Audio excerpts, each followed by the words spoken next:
Today, we're talking to Mike Tria, CTO at Gusto, about how he blends comedy and improv in order to lead his team. You're listening to Joel Beasley, Modern CTO. The topic for today, the thing we want to talk about is leading your team, incorporating comedy and improv, something that you're doing. I think that's a really unique thing. I can tell you in 1,000 episodes, I haven't had this conversation. Oh. So I'm curious, how long have you been doing improv? When did you decide to bring it into your tech leadership life? Oh boy. Improv is a very, very big part of who I am. I started improv. So I was always a theater nerd. So I was a theater nerd from a young age. Improv, I first dabbled into in college. So I went to Georgia Tech in Atlanta, Georgia, and there's an improv troupe there called Let's Try This! At the end of there. That exclamation mark is very important. And I spent my entire college years pretty much huddled around improv workshops, learning the tools there and the workshops and the capabilities for improv. I did it professionally a little bit after college as well. Did some improv for money, did a little bit of touring. And then in the years since, I've continued. I've done some shows in San Francisco. I've taught classes. I've taught classes remote. Doing improv remote over Zoom is very challenging, but I've done that. Taught in-person workshops. It is a very, very big part of how I feel like leaders can show up. And it's a big part of my own leadership style. And I think it brings a lot, not even the comedy aspects, and we can get into like yes and all of the sort of core principles of improv that I think are really beneficial, very specifically for CTOs and engineering leaders, which seems counterintuitive, but it is very much the case. I took my first improv class about a month and a half ago. Oh. And when they started doing the yes and thing, I was like, oh, it's like management. It's scarily like management. People will walk away and be like, Mike, when you've said active listening, I then did an improv class, and now I really know what you mean. Now it really makes sense to me. Oh, yeah. Yeah, I was doing... So I do comedy, I tour around and do stand-up comedy. Oh, amazing. And there was at this main club that I'm at a lot in Nashville, they were saying, hey, we have an improv class. You should come to the improv class. It helps you. They're selling me. It makes you a better comedian, all this stuff. I'm not an entertainer. I'm a performer. I like to go up there and know what I'm going to say and just deliver it. Yeah. So, but it was so good for me to learn that, right? To try it and to be like, all right, I get it. I could see the appeal. I could get good at this improv, learning the games and stuff. But my thing that's driving me is the comedy. So, for sure. And I think different people approach improv for different reasons, and they're all valid. Some people will go to improv because they might have stage fright. And this happens in a leadership context. I'm uncomfortable talking in front of large groups of people, as an example. Well, improv is a great tool to help you with that. Or I'm struggling coming up with ideas. I want to be creative. I was having a workshop with a friend of mine that owns a film studio, and they're just trying to come up with ideas. Did an improv workshop to help them drum up ideas. For some, it's developing very specific capabilities. Let's say they are argumentative in meetings or cut people off. Improv teaches you tools to help you sort of work with that. Different people approach it for totally different reasons, and you can get different things out of it as a result. But overall, it's had a positive impact on you and your career. It has been the most. So I've done a fair amount as a manager, right? So as a manager of people, I have gotten more out of the improv education than out of the academic education. For computer science, improv is not so great. So my background is as a programmer, although maybe nowadays, who knows with vibe coding, maybe it is great now. But it was not as helpful for that. But in terms of leadership, by far, the highest functioning, highest performance teams that I have ever been on in my career were improv troupes. The amount of trust that you build with those groups, because really, and I think this is where there's a misconception, because you do stand-up. Folks will often, if I mention I do improv, they'll be like, oh, get up and do a set. Yeah, that's not good. Yeah. These are different things here. Improv is a team sport. And I think really that's the reason it is so helpful for anyone in any kind of leadership position, or if you're on a team. It teaches you how to be the best team player you possibly can be. And the reason it does that is because when you walk out onto a stage, if you're doing a workshop, there is no script. It is just you and 1 to 2 to 3 other people. That's it. All you have is each other. And anything that you construct for the audience, whether it's telling a joke, telling a story, singing a song, all you have is each other. It is quite literally the definition of the most amount of trust you can have in other groups, because without them, there will be no scene, there will be no song. So yeah, for me, it's been one of the most helpful things to help me develop as a leader, and I continue to learn. Yeah, I'm trying to find the words to say this, but the idea that when you're in that group and you're doing the improv and you can kind of like watch yourself from the outside, be like, all right, this is the collection of people. That abstraction, that sort of like mental model abstraction, that was very useful for me to learn. Like, it helps even in my relationships. Like when I'm talking to my wife, it's like you have to understand the character you're playing, but also the context of the whole. And that's just incredibly valuable. And I don't know any other way to practice it other than improv.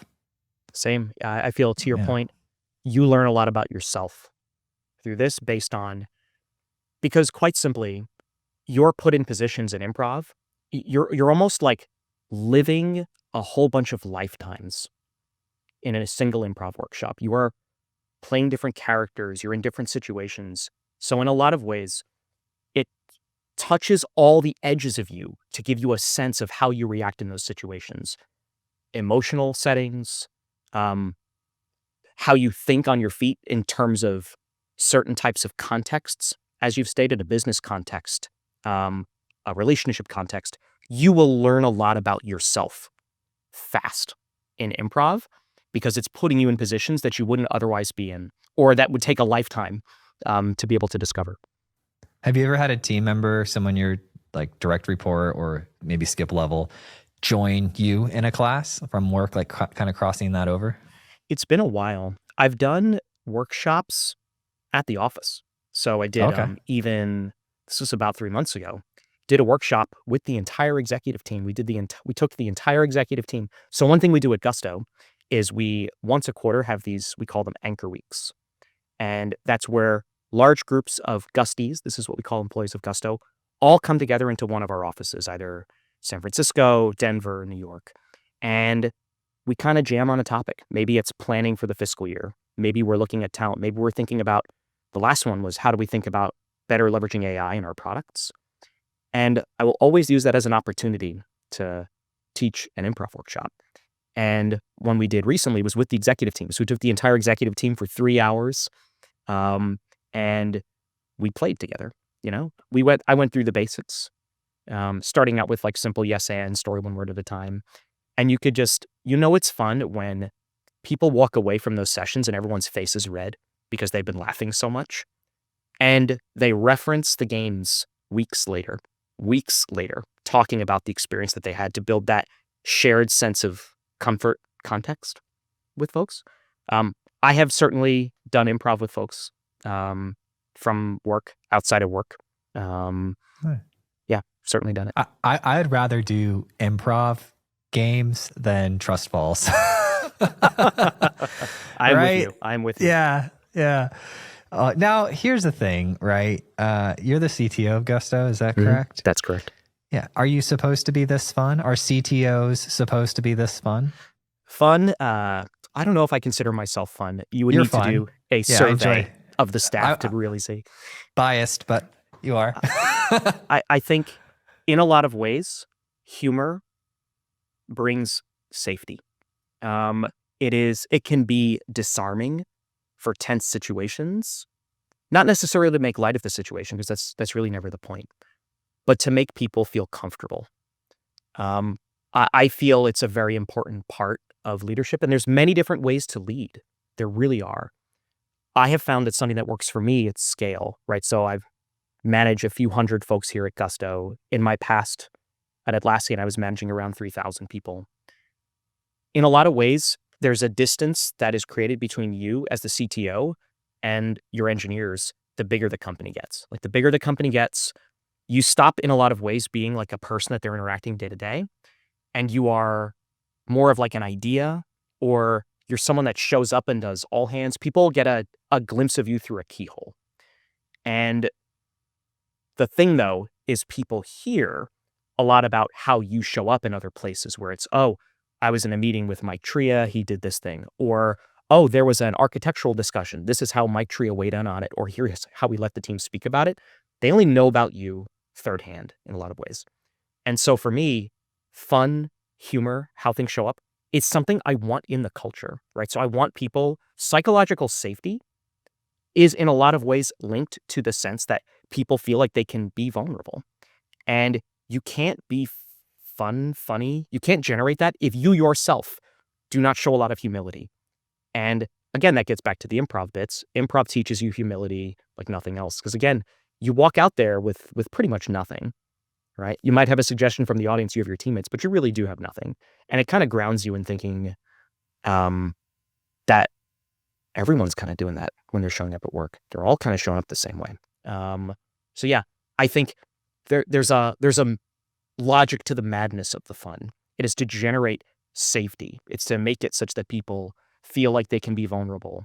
The other bit about at least my leadership style, and I think what improv brings to it, is when companies say open communication.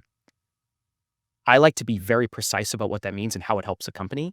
Open communication, for it to work, is two-way. Open communication isn't just companies says a thing and they tell you about it. That's great. There's some companies that, internally share their financials, share all their plans, their documents are open by default. That's wonderful. The real benefit is when employees feel like they can speak, they can react to that, they can ask questions, even about things that happen at the company level. Really great company cultures scale well. You could preserve your culture if you have a two-way street when it comes to communication. It's delicate because you have to account for sometimes people abuse that and use it as a form. I mean, there's countless situations over the course of the past few years at a lot of companies where that was potentially abused. But it's really important to not disquiet the voices of the people. So combination of like psychological safety, comfort, vulnerability, and open communication. I would consider those at the core of at least my style. Nice. That's a good overview. Real quick, thank you to Finn for sponsoring this episode. Finn is the #1 AI agent for customer service with a 59% average resolution rate. They deliver high quality answers and resolve even the most complex customer queries. Finn is trusted by over 5,000 customer service leaders and top AI companies, including Anthropic and Synthesia. Finn works on any help desk. You don't have to overhaul your current system to get the best AI agent for customer service. Priced at only 99 cents per resolution with a 90-day money-back guarantee. If you're ready to transform your customer service experience, find out how at fin.ai/CTO. Because when you first start talking about this conversation of improv and work, the first thing that pops into my mind, probably many other people's, is Michael Scott, The Office. Yes. He probably does it like the worst things with it, right? And so when joking around at work, I'm always reminding myself like, okay, what's appropriate, what's not appropriate? Don't be like Michael Scott, all right? But have you developed any rules or do you have any thoughts on like when the appropriate time to use humor is as a boss versus not? The easiest tip I would give to anyone, and yes, it gets very delicate about like where the line is. The easiest thing that you can do as a leader, which will it's fun and it generates an environment of comfort and safety, is if you're going to poke fun at anyone, you poke fun at yourself first. That's always rule number one. You will never get in trouble for making fun of yourself. You're pointing at yourself, your own flaws, and it teaches everyone else that you're a human being. You're a person like everyone else that's on the team. We're all, as we say, Gusto, we're all Gusties together in this regard. Start there is where I would start. Start pointing the finger at you. It'll also get people to know you better in a lot of ways. And it also role models that it's okay and acceptable to do so. Past that, gets into advice that is probably too challenging. It is very much company dependent. Different companies have different cultures about what's acceptable, what's not, especially when it comes to like joking around. I don't consider the benefits of improv or comedy knowing where the line is of joking around. I actually don't think it teaches you that, to be really candid. I think the only thing it teaches you is that you can do it to yourself and it works fine. And you were at Atlassian previously? I was. I joined Atlassian in early 2016, so right after their IPO. I was there for about Oh, 8 nice. years. About 8 years. Oh, wow. Okay. So, Rajiv was Mhm. someone in technology I've Yeah. talked to, Shri, and then Shri. Archana, Rao. I don't know how to say her Archana last name. Rao. Yes, Yeah. Archana Rao. She I know has all fo- of these people very well. You do? Oh, Yeah, they've all good been on the group. show before. Yeah. Yeah. Yeah. Wonderful. Dude, I will never forget what Archana said. It stuck in my mind. She said something along the lines of, it's not drink your own Kool-Aid, it's like drink your own wine, or it was something hilarious. Drink your own champagne. Drink your own champagne. Yes. Sorry, there we go. That Yes. sounds better. Yeah, or dog food. It's like the modern, classy version of dog fooding your product. Drink your own champagne. Yeah. Anyways, Absolutely. that was years ago, but it just, sometimes people say stuff, it just sticks, you know? Yeah. Yeah. Atlassian was a good ride. I was there for about 8 years. I ran about half the engineering team. So I was brought in. Yeah, I was brought in to do. So Atlassian was all running on essentially like physical data centers. They were in colos. Mhm. And company had been struggling for years to try to migrate to the cloud, like their own offering. And so I was brought in to help do that, and then stuck around, basically ran all their platform teams for about 8 years. Ended up running Jira for a bit of time, built out the API marketplace capabilities. Oh, nice. Really loved it. It was a great role and a good company. Nice. Yeah. And so, and Eddie and them were great too. So it makes sense. I found this trend, Mike, that there's these certain companies that have great cultures and the people kind of migrate between them. It's very easy to discount culture because it's hard to measure it. Atlassian had this Australian base to its culture, right? It was founded in Australia, and it had values that I would say were not things that you'd find in your typical Silicon Valley tech company. And I think for me, and I think like just honestly, like as an engineer, it's a hard thing to describe to an engineer. Oh, you should join so-and-so company. Why? They have a great culture. They have a really great culture. And they'll be like, oh, that might not mean anything to me. Like it's hard to quantify why that would matter. But once you're in one of those companies and you feel the impacts of the culture, it's something that keeps people for a long time. Like I was there for 8 years. I expect I'll be at Gusto a long time. Gusto has an incredible culture. I talked to a few companies prior to Gusto, and literally like outside of the customer focus, because I am a huge fan of like small businesses, technology, compliance, and government. Like I just geek out about taxes and accounting. I just love it. And I love the serving of small businesses. Outside of that, it's the culture. And the way you understand a company culture is through stories. It's where are the situations where an incredible thing happened that you wouldn't expect in a company? How was it role modeled? What does the company choose to celebrate? What does it choose not to? That's what a culture is. It's in stories. And I would just put that out as advice for anyone. Go and learn the stories. It's hard to quantify a culture on a website. It's very, very hard to do it. But if you go and talk to folks that worked there or have worked there, what are the stories? Like, what are the top 1 or 2 stories that really impressed you about this place? Those illuminate the culture better than anything else. Absolutely. Yeah. I mean, my mind's just running through like doing all these interviews with all these different companies. And then a portion of the people I end up meeting in person or spending time with, having lunch or visiting their offices, things like that. Yep. I always play this game in my head where like, if I wasn't an entrepreneur, where would I work? And Atlassian was one of them. Gusto now, AVI. There's Dave Ramsey's companies. There's a bunch of different companies, and their cultures aren't all the same.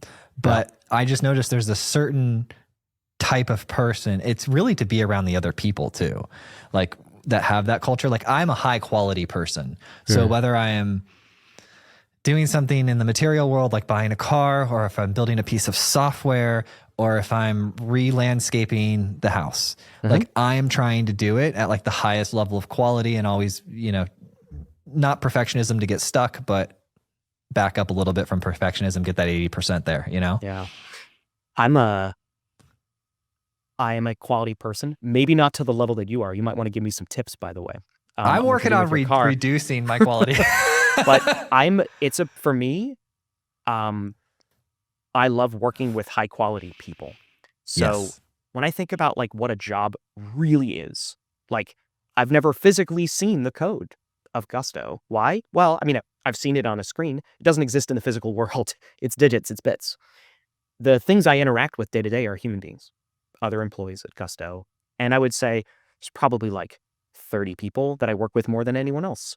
And do I get jazzed and energized on a Sunday night about working with those 30 people next week? Absolutely, I do. And if I ever don't, or if I run into incredible people outside of Gusto where I'm like, oh, this person, I would love to bring them in. I would love to have them be part of that 30.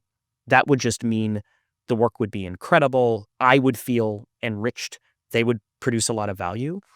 If everyone does that, right, in a position where you're either going to hire people or you're part of like a hiring decision, shaping the world in terms of the actual people you're working with, because that's really how you're spending your day. You're spending your day as a leader talking to people.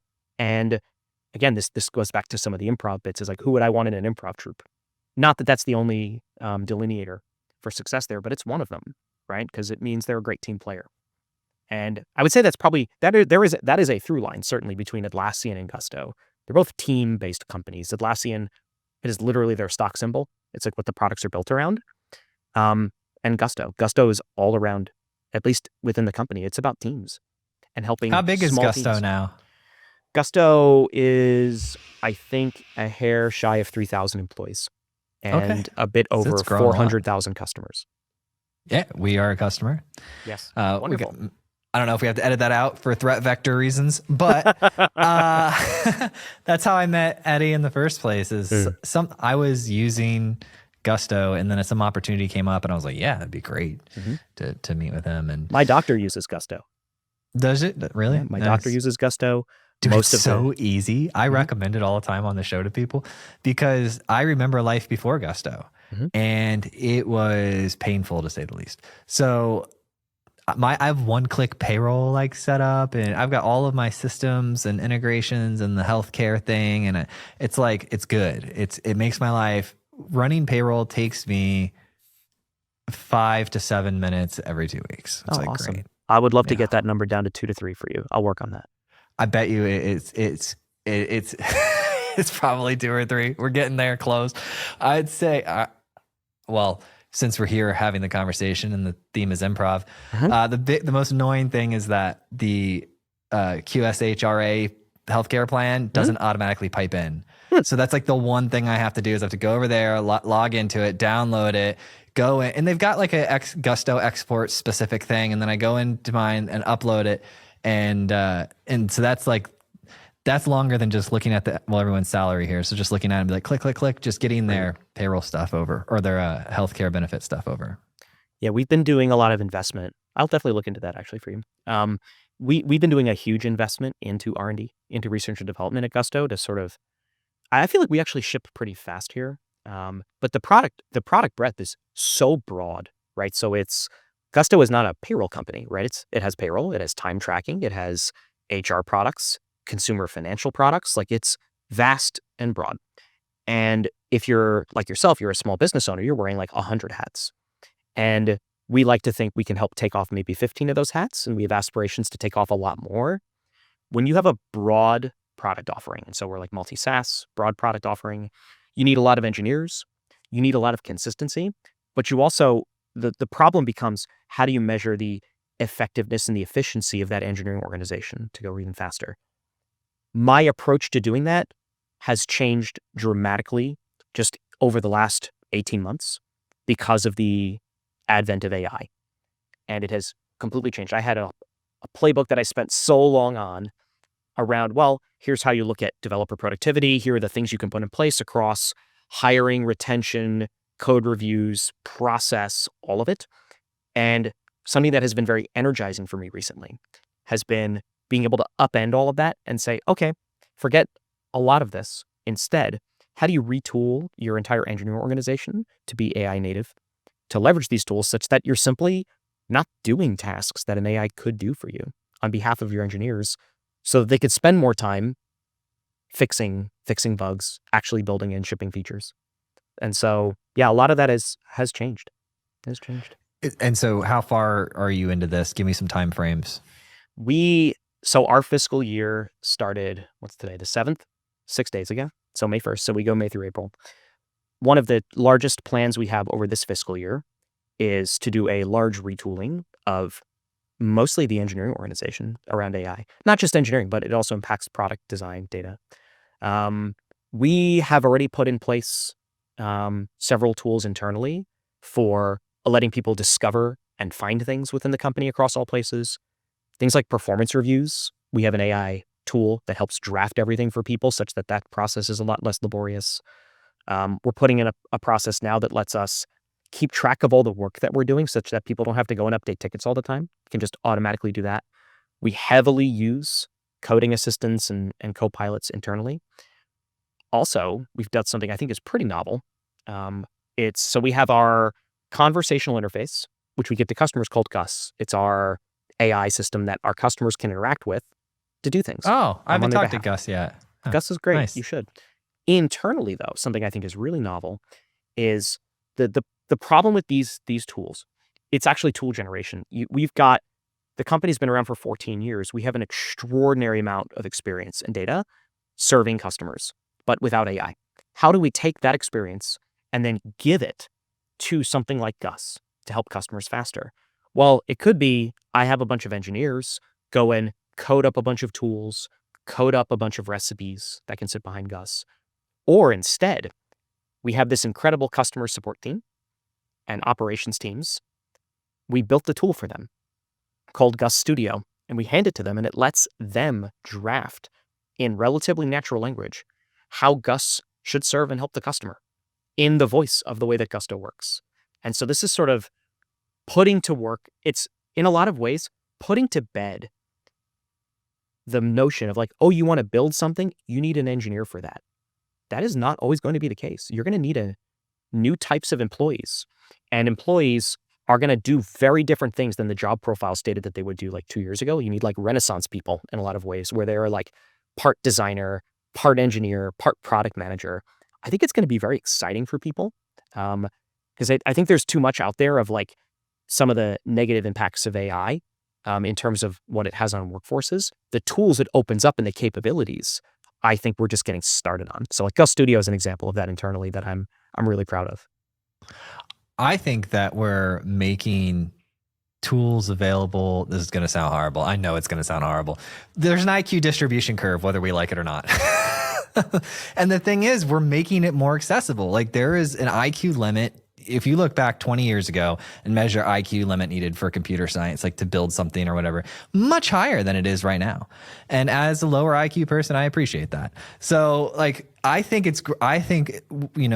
I love when I see the X Twitter story or whatever about some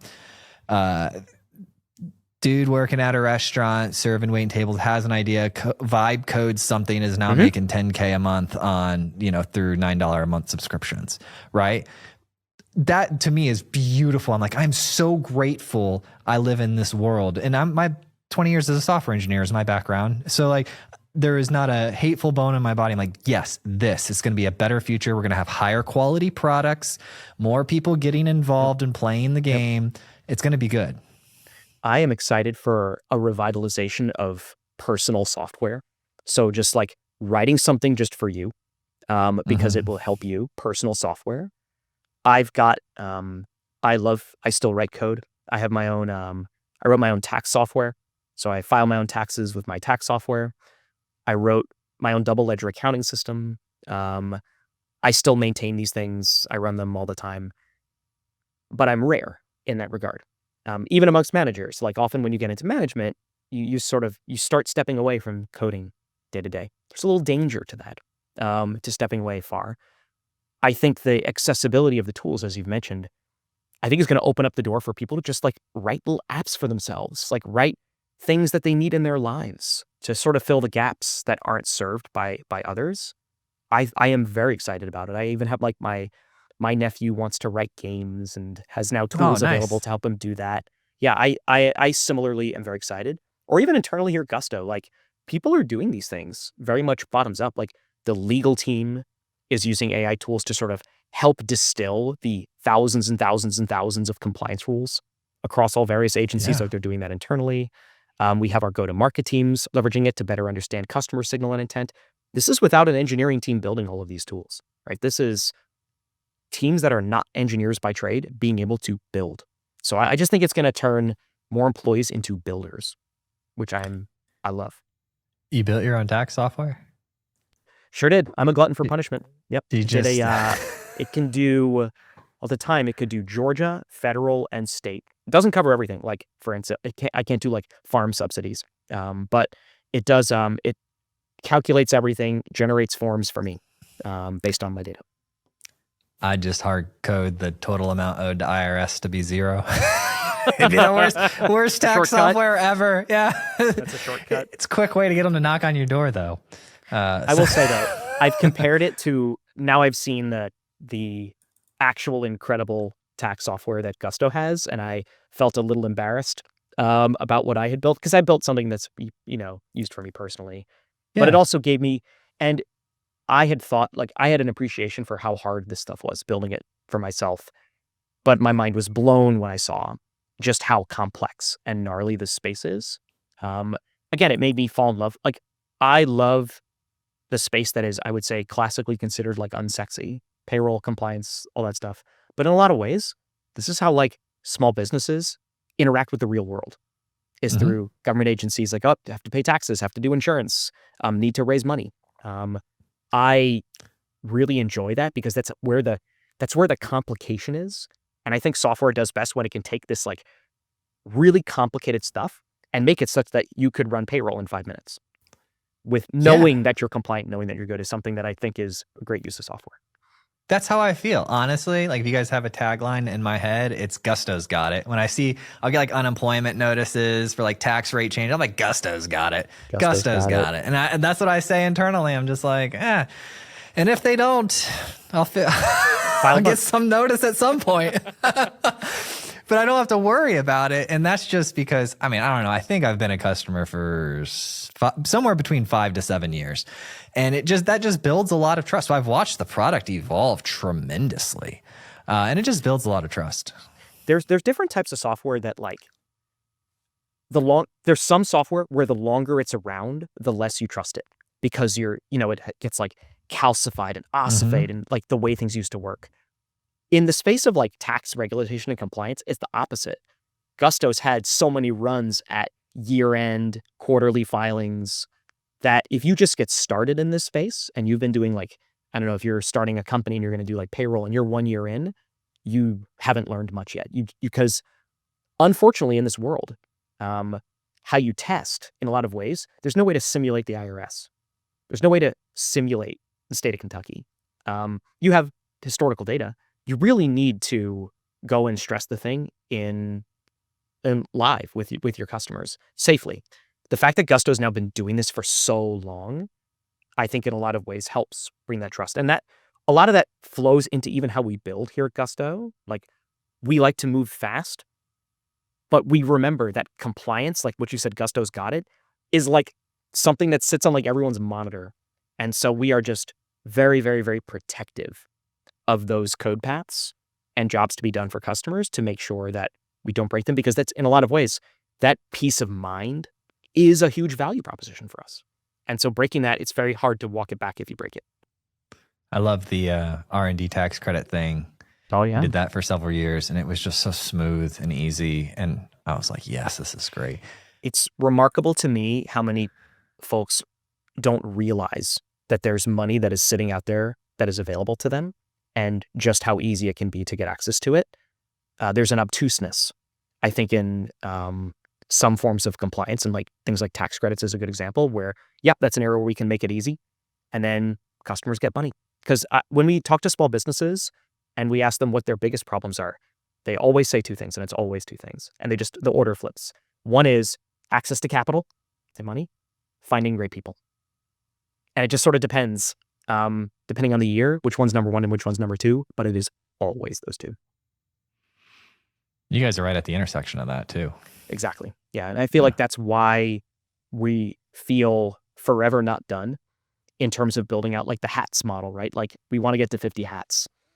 And you as a CTO, like, part of what I have to think through is how broad can the offering be and not have the products that we build be paper thin, because they need to, like, anything we build here instantly could be used by like 400,000 customers. So like you have an incredible amount of scale on day one. So the thing needs to be reliable, durable, secure, performant. But we also want to do things quickly and have a lot of them. It's a balancing act between like how deep do you go in your core product offering? Like how deep do we go further on the payroll stack, the benefits stack, the finance stack? And then how wide do we allow the offering to go is like the balance. Yeah. Well, the only other thing I could say would be just make it so I can like hire a digital AI employee inside Gusto. Just like, I need this done. You gotta try Gus. I will say we're pouring a lot of energy into that, and I feel like it strikes a pretty good balance. But use it and report back. I'm curious what you think. I will. We're always looking for feedback as well on all these things, and that's something we do with all of our customers. Yeah. I mean, I love when I don't have a ton of, like, I love when my report can just be like, I don't know, it works and I don't think about it. Right. Those are my favorite products. And so, yeah, I'm a fan. And then I'll continue to be a fan. So if you want to catch up again next year, I know we're have a hard stop here. So I want to be respectful of your time and make sure we get you out of here on time. But Mike, we made a podcast, man. How do you feel? I feel great. I haven't had a chance to talk about improv with a fellow comedian in a work context for a long time. This has been very, very novel and a lot of fun. Thank you so much for listening. And if you found this episode useful, please share it with a friend or a colleague who you think would get value from it. And if you have topics that you would like to hear discussed on the podcast, either add me on LinkedIn or send me an email, joel@moderncto.io. Every time I get an email or LinkedIn message, it absolutely makes my day and inspires me to keep going.